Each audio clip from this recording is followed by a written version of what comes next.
Hotel 1 to all HART call signs. They're Britain's toughest medics. Can you got any movement in your legs? Oh. Just get me out! We will be the people that are going in the direction of where something went bang when other people are going in the opposite direction. He is armed at the moment with a knife. The NHS's Hazardous Area Response Teams, HART for short, are trained to tackle the most critical cases in the most dangerous places.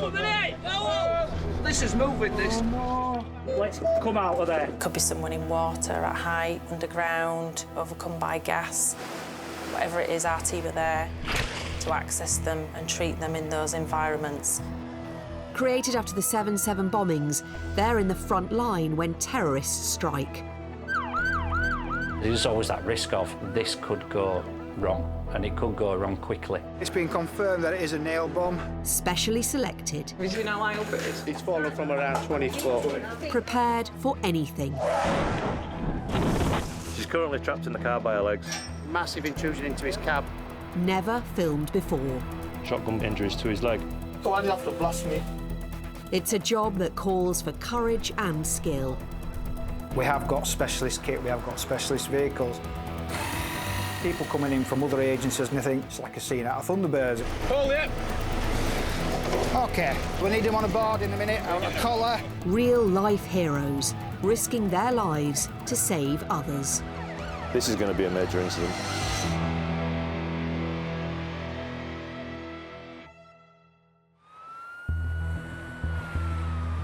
When there's crime involving weapons, the HART team are in the NHS's front line. Today, Simon Rochelle is leading the convoy up into the Pennines to the village of Mixenden. All I know is double stabbing, one unconscious, not breathing, one with other significant wounds, and that's all we know so far. The team have been there before. It is well known for a bit of drugs, trouble in that sort of area. A suburban street has been turned into a crime scene after a brutal attack that has stunned neighbours. Yeah, we're here. In a terrace house, medics are fighting a losing battle to save the life of a woman with serious knife wounds. In the kitchen, a man is unconscious with cuts to his neck. Grab some quick hops off you. Pulse about 100. Last BP 136.88. Sats 94. His vital signs are good. The medics are suspicious. Right. The female victim has suffered huge blood loss. I think we should stop, guys. Yeah, I think, she's 20 minutes. No. Despite CPR and aggressive treatment by a flying doctor, it's decided all hope of saving her is lost. Police are already treating this as murder. He's actually stable, don't think he's actually triggering anything. I don't think he's bleeding. Right, thanks. The man is the prime suspect. The team believe he's pretending to be unconscious. The woman who died was his wife. Him as well. Yeah, he's got self-inflicted. Yeah, so it's superficial as well. Yeah, he hasn't done a good job of it, has he? Even for medics hardened to the reality of Britain's explosion in knife crime, this has been a shocking case. 2 patients in this house. One has unfortunately died. She's been stabbed and was found in cardiac arrest when police gained entry, and when ambulance crews first arrived, she had no pulse and her ECG was completely flat. So we've not got a weapon or anything, nothing? Yes, there is a large knife on the table in there. Despite the evidence, the suspect will be given the same medical treatment as any other patient. Sarge, he's got loads of blood on his socks. Do you want them seizing or? He's been taken to the major trauma centre in Leeds. He's got a reduced level of consciousness. He may well have taken something, but given that he's got a reduced level of consciousness and he's got knock wounds, we're going to take him to LGI. The victim was discovered by her son and neighbours who broke into the house. It's a bit bloody, very long knife, it's covered in blood, and obviously blood trails around where the victims have been. You're travelling down them. That's fine, Tat. There's morphine for batch numbers. Thank you very much, Tat. Police officers will travel in the ambulance with the man. Behind him, he leaves a community in shock and a team of medics that were not able to save his victim. Once I have finished working on a patient that has been involved in any domestic dispute, whether it be fatal or non-fatal, uppermost in my mind, if there is children involved especially, I need to get them out of that arena and get them to a safe place and sit them down and make sure they're okay. Because I know, I always think, what would it be like if something like this happened within my family? I would want somebody to look after me for that small, brief period of time, straight afterwards.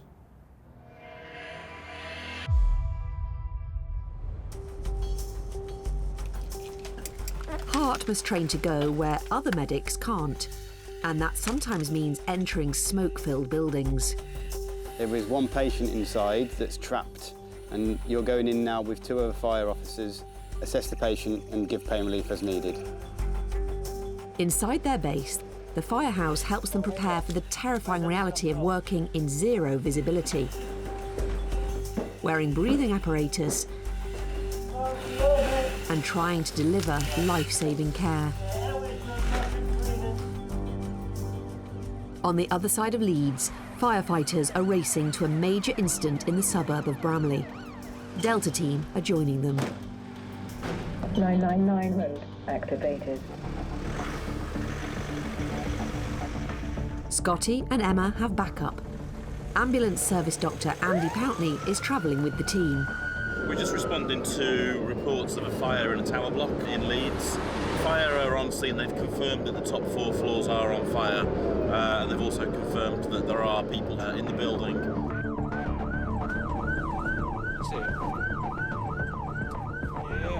The 20-storey block can be seen ablaze from a mile away. What's there? Fucking hell. That fire had got on it. Tower block fires obviously have the potential for a lot of people to be involved, you know, and unfortunately the outcome can be pretty tragic. It's just 9 months since the Grenfell tragedy in London. Once again, people are stranded above the fire. We've got danger of the fire spraying up from the 7th floor, 8th and 9th. We've got people in the 9th floor refusing to come out at the moment. What I've suggested is an RV point there for any casualties. Inside the building, firefighters in breathing apparatus are fighting their way to the seat of the fire. It's not clear if anyone is in the blazing flat. Hotel 1 from Hotel 4, you receiving, over? Yeah, great. Yeah, roger. It's gone to make pump 6. They've got people in the flats on 9th floors. They're refusing to come out, so he's wanting us to stand by because he's committing teams over. Why tenants are refusing to leave isn't clear, but they're in real danger, and HART must prepare to take over their care. We're here to support any patients, anybody that comes out, and we're also here to support the fire service as well. Obviously, you've got quite a lot of firefighters here, and it is hazardous for them. So we're here to support them clinically, as well as anybody who lives in the flat as well. Thick smoke is filling the building. Several people from the block have already been affected. The team's concerns centre on the residents who remain in their homes above the fire.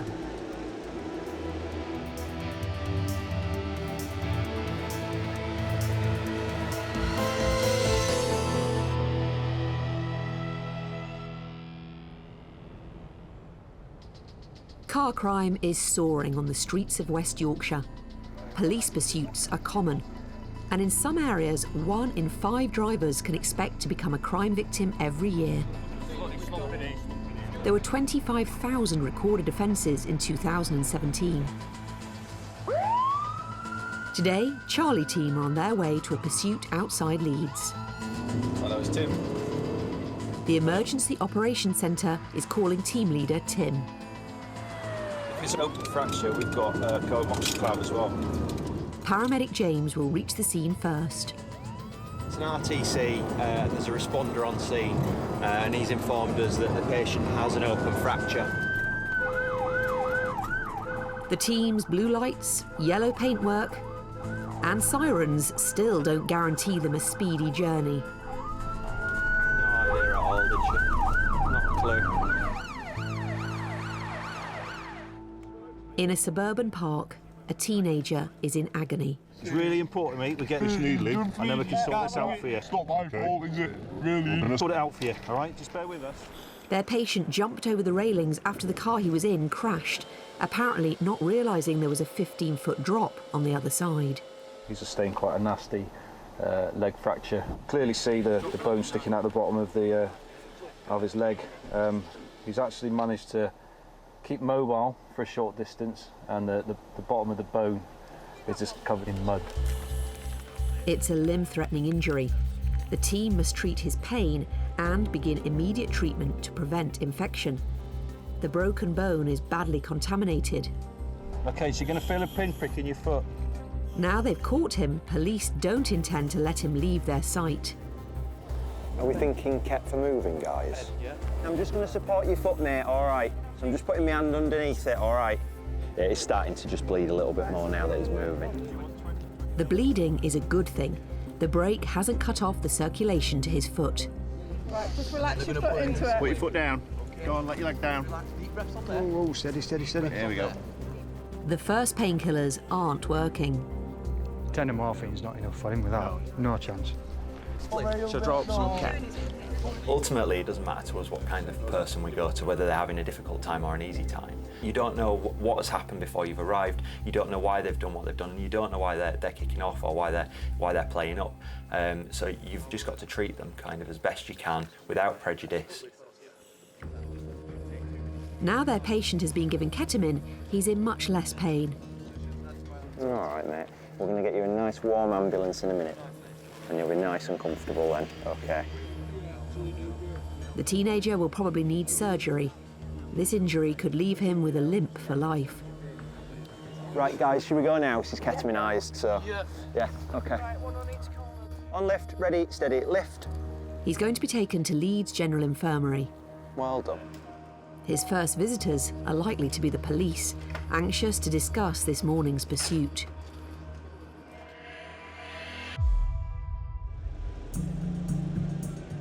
At a tower block in Leeds, Delta team are standing by to treat people affected by smoke from a major fire.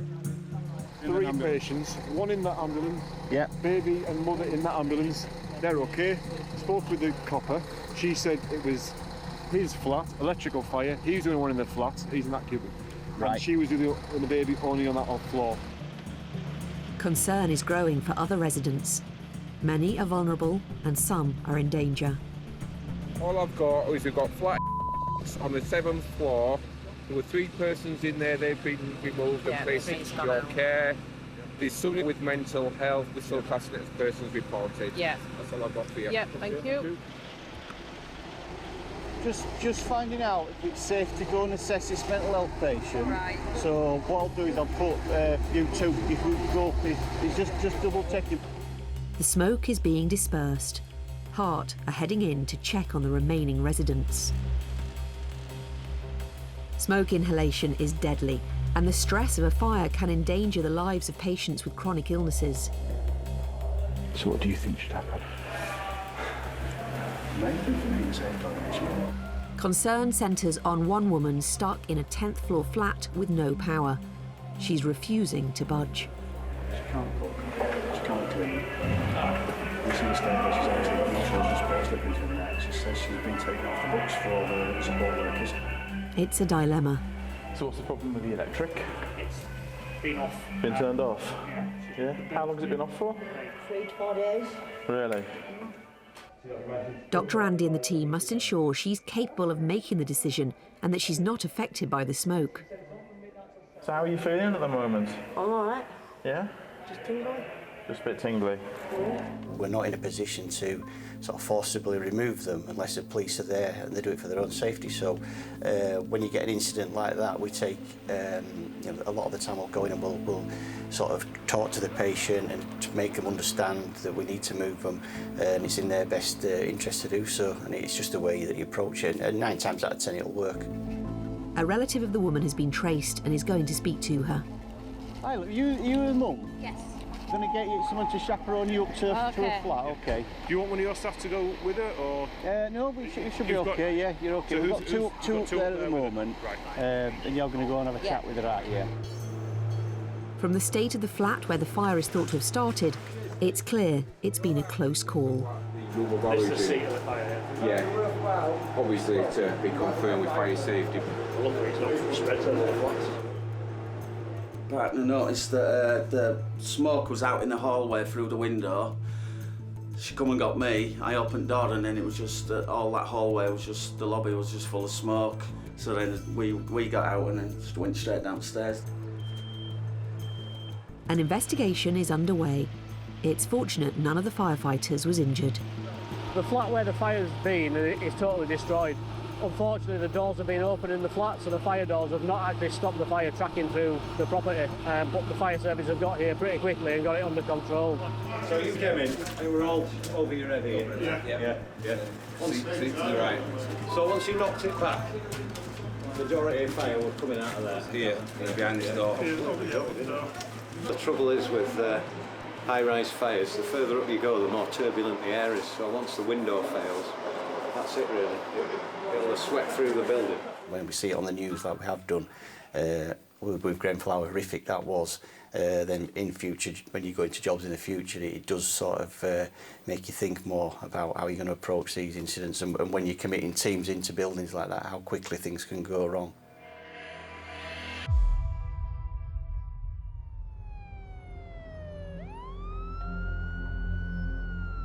Firefighters are on their way to reports of a major gas leak in the former mining town of Nottingley in West Yorkshire. Mike team have seen the potential results. This one in York, the guy was found in the back garden. I think gas had leaked all night. They flicked light switch or whatever, and boom, the whole house. And they had to demolish 3 houses in the end, I think. A damaged gas main has been leaking undetected for hours. The house is full of fumes. Fire officers are planning an evacuation of the street. A lot of these people are infirm and old, and I think it might be better off just asking them to stay. If they're in that, if they're in this part of the house, maybe move to the front room. Smell it, guy. Please disconnect before driving. We'll jump out. Dozens of homes are threatened by a devastating explosion. HART must ensure they don't accidentally trigger it. These are intrinsically safe radios, so obviously with gas being involved, we don't want any risk of any sparks or anything like that. The street is being sealed off. It's too dangerous even to enter the house. It's been struck by a vehicle. That front bit is leaking. Yeah. Quite a strong smell of gas when you get towards back door. I don't think the lady's in. Somebody's reported her going to her daughter's yesterday with a big bag. Gas is continuing to leak. Police are looking for a motorist. Standing here where I am, if you look across, there's sort of 2 tyre tracks that lead directly to the damage under the window. And it looks like a vehicle might have gone up onto the grass accidentally, hit the wall, and it just has been an unlucky spot where the gas meter is, and it's ruptured the gas main going into the gas meter. So when first responders turned up from fire service, they could hear the gas was all hissing out. An engineer has been called in to assess the risk. This guy here just putting a plug on it. Right, okay. okay. We're safe with evacuation that we've done, so right. He knows his stuff, doesn't he? I'm happy with that. Yeah. I've checked the property, it's obviously not got that explosive level in, because even though I've cut gas off, if it's between 5 and 15, it's still bank on it, so. It's not good news. The risk of explosion is extreme. Depending whether it's in explosive range, 5 to 15, it could still go bang, so can we get the van and just go that way? The bungalow is a bomb waiting to go off. The slightest spark, even from a central heating timer, could level several houses. Fire officers are about to try to gain access to the bungalow. What we're going to do, it's concerned that it's in roof void. Right. It's very strong where it's been detected. We're going to take a couple of tiles off, and in 10 seconds after that, we're gone. It says these are all in danger. Right. If it blows, from flying debris, so if we can make sure that everybody in this row here is in the back room, is happy with that. Right, fair enough. If there is a blast, HART must deal with the aftermath. Manny wants the equipment to care for multiple casualties. Is that your motor, Alex? One facing out? Yeah. Just do us a favour. Spin yours round. If anything goes wrong, we need some med kit up here. Just drive straight down here if it goes bang. Because we've got no med kit up here whatsoever. Firefighters are about to make their move.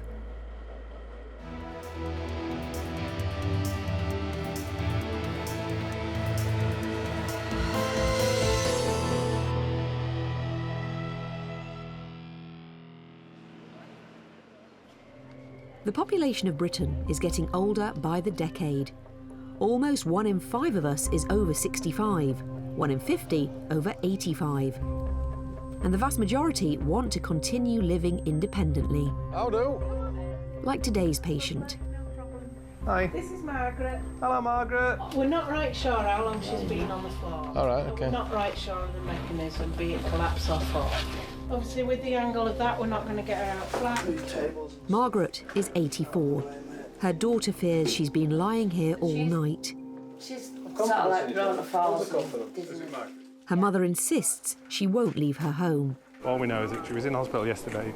We don't know why she was in. She was discharged yesterday, and then she's been found again this morning by her daughter. I come home and found her, she's laid on the floor, so we don't know how long she's been there or anything. She just laid there in the clothes. Door was unlocked, so I imagine she'd be there all night. What would you score your pain at this moment in time? Try and be honest here. You're in that much pain, darling, are you? Eh? Yeah. Oh dear. Okay. She's double no boot anyway, so she won't walk about it. She won't go in home or anything. She wants her own independence, so we just have to keep an eye on her. It happens quite a few times, so just keep an eye on her. Team leader Moggy is going to give Margaret morphine. She's in great pain from her shoulder. Do you have osteoporosis or anything like that of your spine? You do? All right. Just a sharp scratch on your hand, Margaret, OK? HART are often asked to provide muscle power for local ambulance crews. This call's far from unusual. Well done, Margaret. So, Margaret, plan is, give you some pain relief, and then we're going to roll you onto our spine board, all right? Yeah. OK, and then we'll get you out.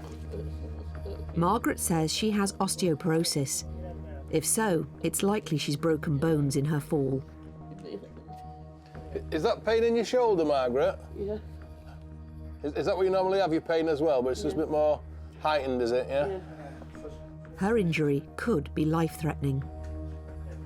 Right, darling, so we're gonna plan on moving you now, all right? Margaret, what we want you to do is you're going to have to tuck that arm underneath you. That's it, because we're going to roll you towards me, all right? Because we don't know what's actually happened during the night, we've got to treat it as if there was a neck injury. Yep. Finally, Margaret is on the move. Well done, Margaret, that's fantastic. Great, you're doing really good, OK? Yeah. Back then again, ready, steady, and move. Well done. Lovely. You're doing great, Margaret, well done, you. You're doing fantastic, darling, OK? Had a better bed than this, haven't you, eh? Part of this movement now might mean sometimes we're going to have to stand you up, but you'll not fall out of this, OK? Right. Where she's fallen, there was like a side table next to her, so whether she's hit that and overextended her neck, or it could just be an existing rheumatic problem, possibly, we don't know exactly. She's not able to give us that much information as to what's actually happened, so we've got to treat worst case scenario, really. Where are we going? We're just going to spin you around up floor, OK? And then we're going to carry you out and put you onto a stretcher. Then we're going to go to Leeds General Infirmary, so you get a check-up. Margaret has been told she needs residential care. Care in the home is getting harder to find. Steady, move. Going to get into stairwell. She's been immobilised to protect her weakened neck and spine. There you go, Margaret. Just 48 hours after she left hospital, Margaret is returning. Happy? Her case has occupied 8 ambulance service staff for more than an hour. The crew that we're with is an advanced tech crew, so one of our paramedics is going to have to travel up because they're not qualified to give morphine. Sean must outline Margaret's story for hospital doctors. So you've no idea, Margaret, when you fell or can't recall anything? Do you think you've been to sleep then? I don't know. No? Well, what do you remember last? I remember telling somebody to shut up. Local authorities were recently reported to be pressurising 13,000 elderly people living alone to accept residential care against their will. Once again, A&E staff must balance their patients' wishes with her welfare. quite potentially then may have a couple of sort of x-rays to rule out any new sort of fractures, and if there is anything broken in terms of what avenue they'll go down there, whether she'll stay in hospital or she'll go back home. So I think a second home is the hospital.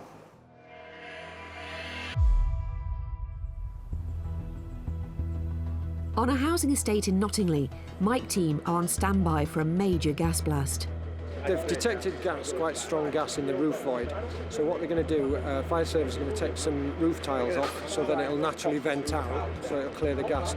But because there's still a risk until they've done that, they're asking all these residents to make sure they're in the back rooms of the house because there's a risk of flying debris if it does go bang.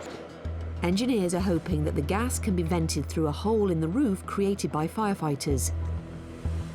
The slightest spark could trigger a disaster. People living immediately next to the bungalow have already been evacuated. But one resident is too infirm to move. There's an housebound male who literally walks from his bed to his chair. I'll find out how quick this can be safe. Hopefully, as soon as this tile comes off, it'll be literally seconds. And I hope that one of your guys will just put this in roof and it'll tell me what it says. A gas detector will confirm it's safe, but the room behind the leaking main is sealed by a closed door.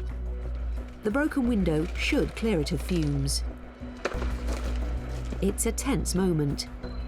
Gas can be smelt 200 metres away. What's the story? We'll have a little chat at back at back. Right, so what we've got is they've taken some roof tiles off at back, and because it's lighter than air, it's escaping from the roof hatch. But he's put a probe in at back window and at this front window to get a reading. There's still quite a lot of gas in there. There's too much gas for us to enter and actually turn the electric off. Because it's spark and explosion thing. So we're just going to let it vent through with a window at back and a window at front and roof tiles off. Let's see what happens in 10 minutes, 20 minutes. No problem, thank you. Fine. It'll be a long 10 minutes for the emergency services. How long are you planning on waiting before? Yeah. I'm just loading my maps up, mate, and then I'm going to take another reading through window. Great stuff. And then walk up and down main, just to check that smell is coming from inside and not from the main. But at least there's a clue as to who is responsible. They found a reg plate in debris. Busted. Yeah. Well, they found the number plate against the wall there, so obviously the police have tracked the vehicle, and it's a local vehicle. So I presume there's officers going around now to go and investigate. So this came through to us as an explosion, where I think probably the sound was the vehicle hitting the wall, because clearly if there'd been an explosion, there'd be debris all over where we're standing now. And the danger isn't over yet. We think the person, the occupant, has closed all the internal doors, as they probably should do, which is slowing down the venting. So the readings are still too high for the fire brigade to go in. The risk at the moment is that some electrical component, fridge or freezer, could set a spark off and potentially cause an explosion. At last, an hour and a half after the first 999 call, the gas has finally dispersed, and the clean-up can begin. Gas engineer's gone in, he's just opening windows and just making sure at last of any residual gas is dispersed. And then I think they're just looking at shutting off the electrics just as a backup, and then they'll hand over to the joiner, I think, who's going to have to make the property safe until the owners come back. You happy? I'll just get our gaffer, our boss to come. Hotel 5, Hotel 1. Hotel 1. Yeah, Hotel 1, the fire officer in charge is saying that you can probably get off now. Sounds like it's all pretty much shutting down. Yeah, no, in that case we'll all stand down. I'm happy with that. An unwelcome surprise awaits the owner of the bungalow, who's away on a short break. But at least they escaped what could have been a lethal accident.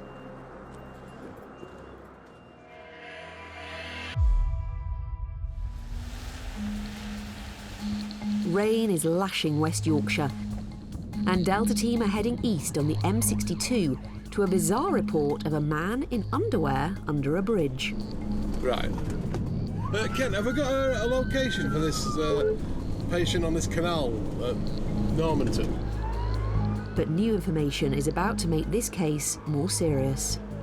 Apparently they've now found some wet clothing, but not the patient. Sounds like it's quite a large area to be looking as well. If the man is in the water, seconds count.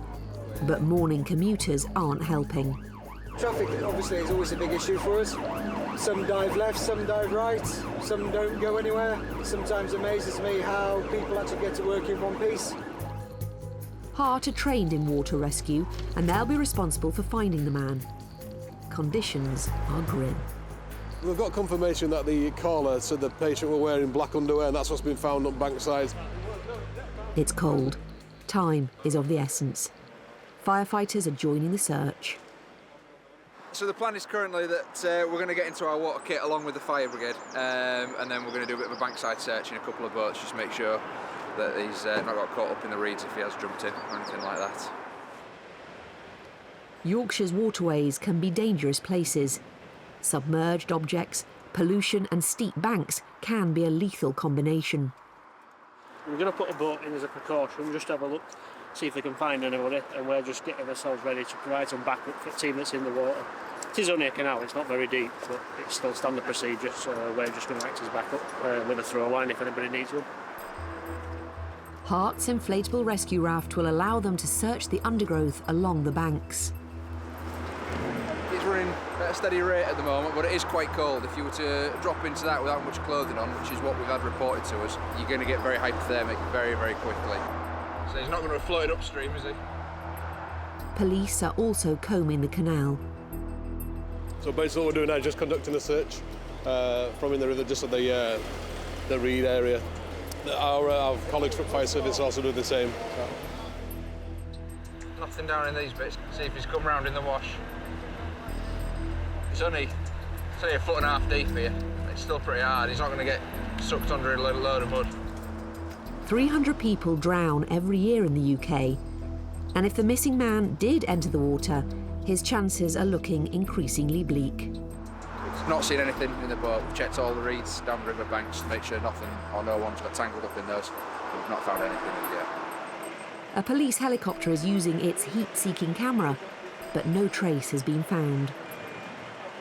Yeah, the fire have conducted a full search down the canal to the river, and then they walked back up the river, and they've seen nothing at this time. HART too have drawn a blank. It looks like the man is beyond help, or it's been a false alarm.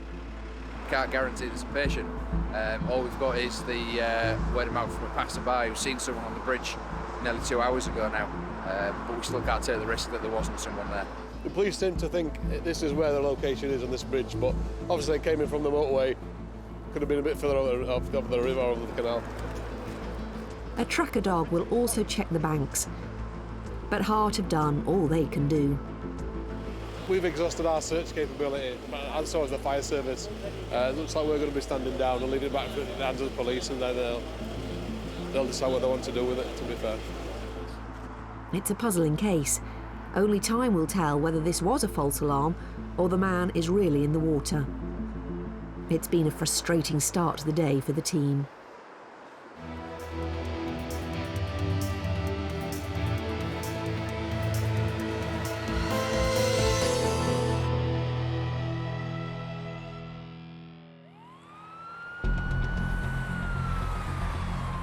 It's mid-morning in Leeds, and Charlie team are heading out of town on a 999 response.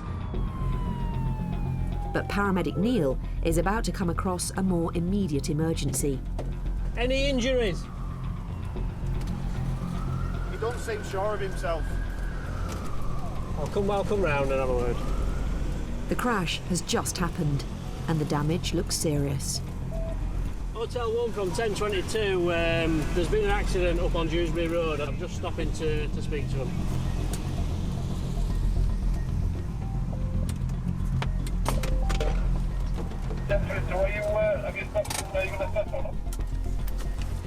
Yeah, we have stopped. I'll just speak to him and I'll let you know what's going on over. Which person we're talking? The gent there against the Monday. All I right, think he's literally just taking the roundabout too quickly. We'll come and have a word. Yeah, as long as nobody injured. What's your location? Dewsbury Road? Yeah, I'm just going to go and assess patient. You'll see us top of Dewsbury Road. The Ford Mondeo has sideswiped a lamppost. It left the road after overtaking another car. We've stopped to check if everybody's okay. Luckily, everybody is okay, but the witnesses brought it to my attention straight away. They thought the driver of the vehicle were in drink. I've just had a chat with him. He is in drink and he's admitted that he's drink driving. So I'm just going to assess him to make sure that there's nothing masked by the alcohol, and we're waiting for police. I've requested police to attend. Oh, you saw him overtake you? Yeah. Right, they will want to speak to you then, definitely. So pop your contact details on there then if you want. You can get off, so I don't know how long police are going to be. Hiya, fella, don't go too near that. No, it's busy over there. Do you have any medical history? No, I'm good. All right. Good. Are you alcohol dependent? No. Well, when was the last time you had a drink? Today. When? This morning. Do you know for what time? About 9 o'clock. Are you injured anyway? Have you got any aches or pains? Fine. Can you remember everything that happened? Yeah. Who's its child seat that's in? It's my son's seat. Your son won't with you? No, he won't with me, no. Just think about what would have happened if he had been sat there. Thank God, Thank God. The driver is behaving erratically. Neil is concerned. Come here, calm down. Have I asked you? You don't give a fuck about me, have you? Emotional couple. I've just written down your history. I've just been asking you if you're taking any medication for anything. I've asked you if you've got any medical problems. There's no need to get angry with me when I'm here to help you. I've stopped. You're not here to help me, are you? I love you all, Tim. What have you done to help me? I was on my way to another emergency with somebody with breathing problems, and I've stopped to give you assistance. So please don't get angry with me. I'm not getting angry with you. I'm not. I'm fucking. I'm shook up myself. I'm scared. So shall we start again with the questions? Have you got any injuries? Have you got any pains anywhere? No. Even if that person's not injured, but they then turn out that they appear to have had a drink or be in drink, we can't just let them go off. They may get back in the car, they may carry on driving, they may cause injuries to somebody else then on the road. So it's a bit of a balancing act between keeping them calm, not alerting them too much to the police to come in, not alerting them to the fact that we think they've had a drink. It really is a big balancing act all the time. Police have been called to the scene, but for now, Neil is on his own. Can I check your pulse? Yeah. I can't really do, Benny. Just turn your wrist that way. Relax. Relax your arm. What do you want me to do? Relax it. Right. Just totally relax and just turn it all the way up. Sorry. That's it. Sorry. Try and keep as calm as you can for me. And just stay away from road, so I don't want you getting run over at all.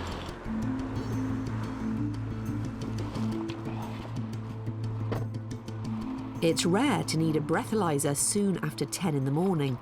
Hi, I was just going to ring to see where you are. He's been driving this vehicle. He's admitted to being in drink. It clearly is. You've had a drink this morning, haven't you? You said. Yeah, I've had a drink this morning. We'll just give you a breath test. Let's see him back at the car. He's not injured then, is he? No, he's got no injuries, but he's becoming quite agitated with me. Right. I've tried to calm him back down. The police will breathalyse him, and we'll wait and see what happens there. I'll hand over these details and then we'll leave. He's blown over 100. Has it? 30 miles over. 35 is the legal limit, and the police officer's telling me that he's blown over 100. So he's obviously very excessively over the limit. The only casualty of the crash was the lamppost, but it's the potential for serious injury that concerns Neil. There's quite heavy intrusion into the passenger side. As you can see, there's a baby seat in there. The baby seat's actually not fastened in. If there had been a passenger on this side, then we would have been looking at potentially arm injuries, and from the impact on it, even pelvic injuries. It's quite a significant impact that this vehicle has suffered. The driver is off to the cells, where he'll spend most of the day, detained until he's sober enough to blow a negative breath test.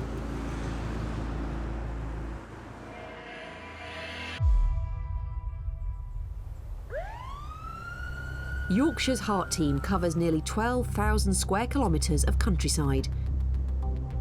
And when a patient is hurt or falls ill in a remote place, it's their job to get them to hospital.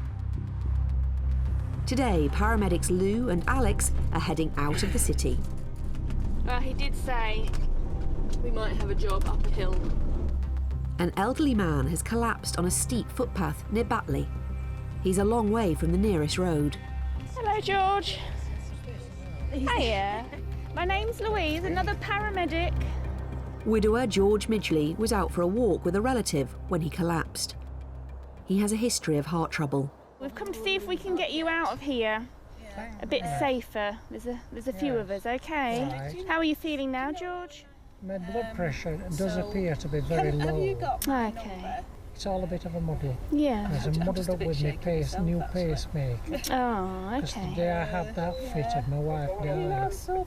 Oh So, dear, I'm sorry. Things happening to me. It's been a bad run for you, hasn't it? Pacemaker. It's really rewarding to be able to come to a job and help somebody, getting to know people and hearing their stories, developing a rapport with them, gaining their trust. It's one of the best bits of the job, and it's why we joined the ambulance service. Oh, bless you. Well, we've given you some fluids now, so should we try sitting you up and see how you feel? Come here, darling. It's nice and steady. Bend in the middle, bend your legs a bit. Right, George, how do you feel? Because you've been on the floor for quite a while. Yeah. Okay. George's medical history makes his collapse all the more worrying. It was supposed to be a nice day out. I feel so sorry that this drama has happened for George. He's had a lot on his plate, had a lot to cope with. So, you feel okay? Yes, I'm just irritated. Oh, don't be. These things happen, don't they? Have you been and had any checkups? Yes, 3 weeks ago. Okay, and what did they say when you went for your checkup? They said everything seemed to be okay. Okay, well it must be working then. Would you like to come and have a seat on this chair for me? Manage. You're not dizzy? You've got a nice radio there. Yes. George's rescue is straightforward by the HART team's standards. He's being wheeled back down to the road. We're going to do a 12-lead ECG on George just to check his heart's okay, because he does have a pacemaker, and we'd check anybody that had fainted out, doing a more detailed ECG. Right, I'm just going to tip you back, yeah? Just try to relax. And depending on the results of that, he'll be going, will depend on which hospital he goes to, so he'll go and have a checkup now. George's condition has improved, and Lou is hopeful he's on the mend, but his friends and family will be anxious to hear the outcome of hospital tests.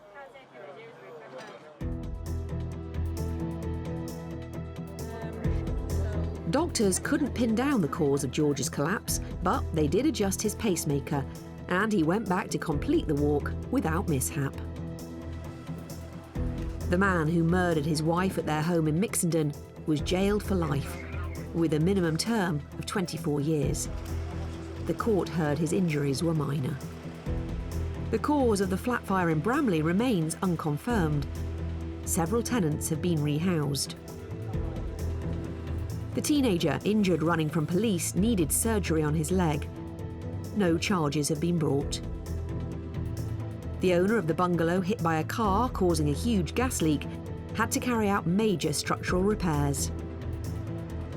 No one was found in the river searched by the HART team, and the discovery of the black underpants remains a mystery. Pensioner Margaret, who collapsed at her home, had a long stay in hospital. She still wants to live independently. And the man who crashed his car into a lamppost in Leeds was fined and banned from driving.